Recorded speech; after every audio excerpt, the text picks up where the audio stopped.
The news of a ceasefire came way past their bedtime. But this was a time to celebrate. Lebanese families, displaced by war, danced with joy. Come morning, many were already on the road heading home.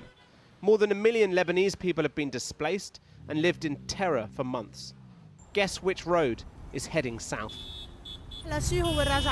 Going home is the nicest feeling. We're returning with our heads held high. We're returning with dignity. Thank God. It feels great. Thank God for everyone's safety. I hope Lebanon always stays safe. But some of the places they are returning to are still occupied by Israeli forces, who have 60 days to leave. And as people flooded back, Israel warned residents not to return to the border area. The Israeli army implemented a curfew for those moving south of the Litani River, with the IDF saying they had arrested 4 Hezbollah militants. A pause in fighting, but a fragile peace. The Lebanese army also began deploying to the area today in accordance with the ceasefire agreement. Their role with UN peacekeepers is to monitor the territory and ensure Hezbollah does not return. Both sides are portraying this as a victory. Supporters of Hezbollah chanted the name of their former leader, Hassan Nasrallah, killed by Israel in September, and many waved the yellow and green flag of the militant group. It is that support and the continued presence of Hezbollah in Lebanon which worries Israelis displaced by the fighting. Many of them, like Amichai, fear this is not the win that Benjamin Netanyahu boasted about last night and are fearful of returning home. A ceasefire is a big nonsense in my opinion, because nothing has changed. Tomorrow Hezbollah will go through the tunnels that haven't been found yet, and they will reach us and take us whole.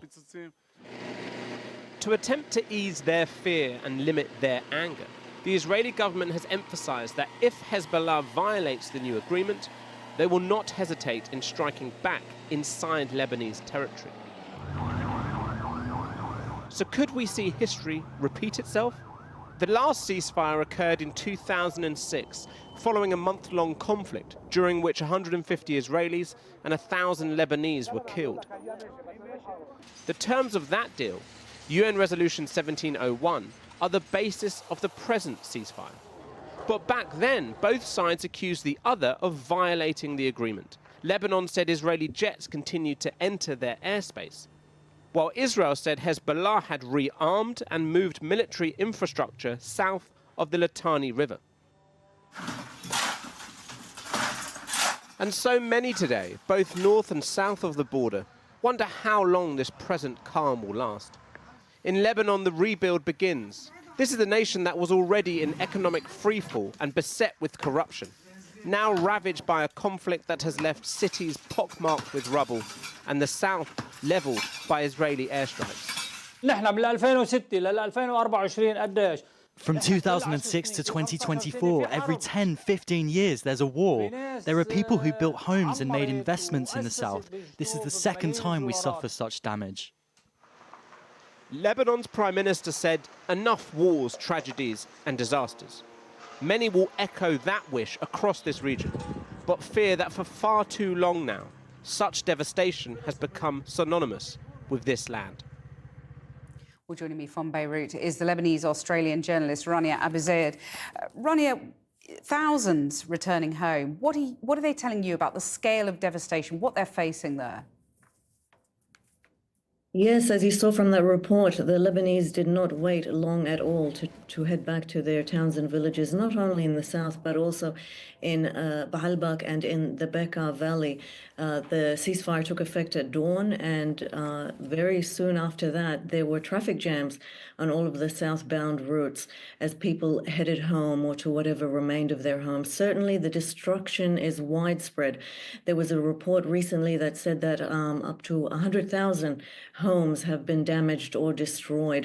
This war killed more than 3,700 Lebanese. It wounded more than 15,000. So the devastation is vast, but so too is the ability and the desire of Lebanese to return home and to rebuild their lives. And are they worried about that rebuilding, given the sort of prospect of new outbreaks of violence loom heavily, but also how they're going to rebuild, what help they will have to rebuild?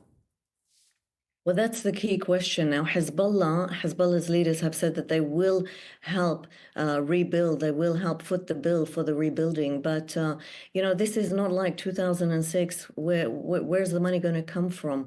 The country has been mired in a devastating economic collapse since 2019, actually, and it is still feeling the after effects of that collapse in 2019. Certainly, geopolitically, the Gulf states are not as friendly. Many of the Gulf states are not as friendly to Lebanon as they were in 2006, and Iran is also sanctioned and has its own economic woes to contend with.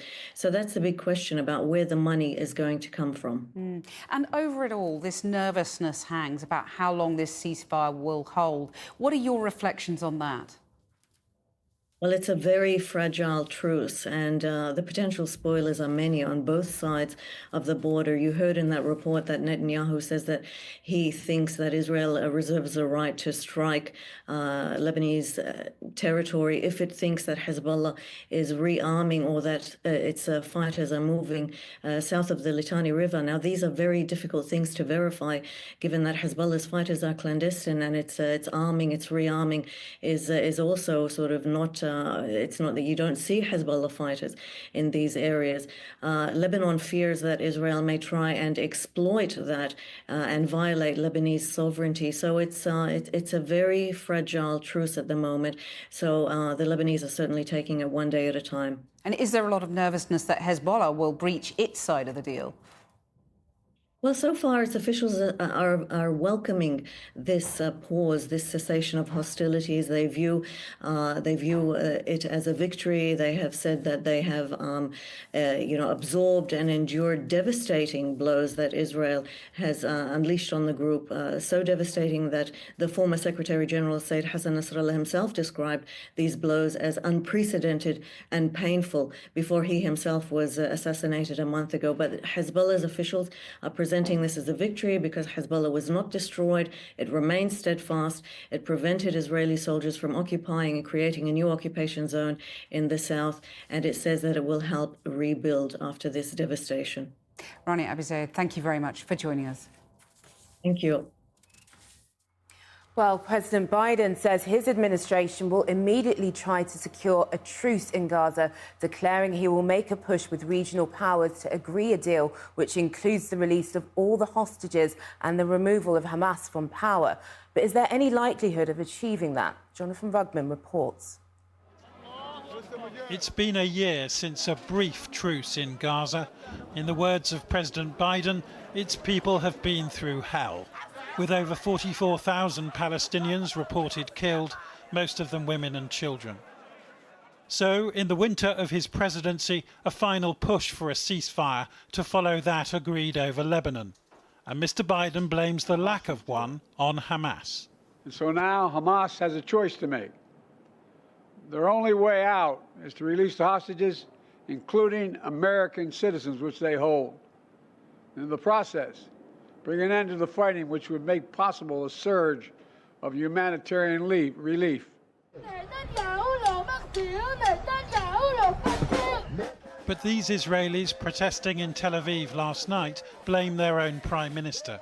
They want a deal to release somewhere between 50 and 100 hostages still thought to be alive inside Gaza. And they claim Benjamin Netanyahu won't compromise with Hamas in case his coalition government then collapses. Last night, Israel's Prime Minister talked about releasing the hostages, but not about a possible ceasefire. His political allies can barely stomach yesterday's truce with Hezbollah, and they want Hamas completely defeated before any hostage deal.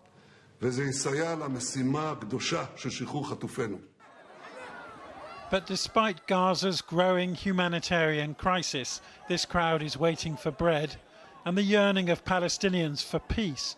Hamas may have little incentive to stop fighting if the alternative, a ceasefire, means giving up power. So perhaps it's no wonder Keir Starmer and others are cautious about any optimism over Gaza. We must seize this opportunity to build trust, de-escalate tensions and push for a wider ceasefire. Those against? At the UN Security Council last week, the Americans themselves voted alone against a resolution demanding a ceasefire, claiming that it suggested that a hostage release might not happen until after the truce. It was the fourth time the US had sided with Israel in this chamber. And Mr. Biden has given Israel pretty much all it's asked for in military as well as diplomatic support. In the meantime, many in Gaza feel forgotten, fearing that a ceasefire in Lebanon will enable the Israelis to escalate their bombardment here.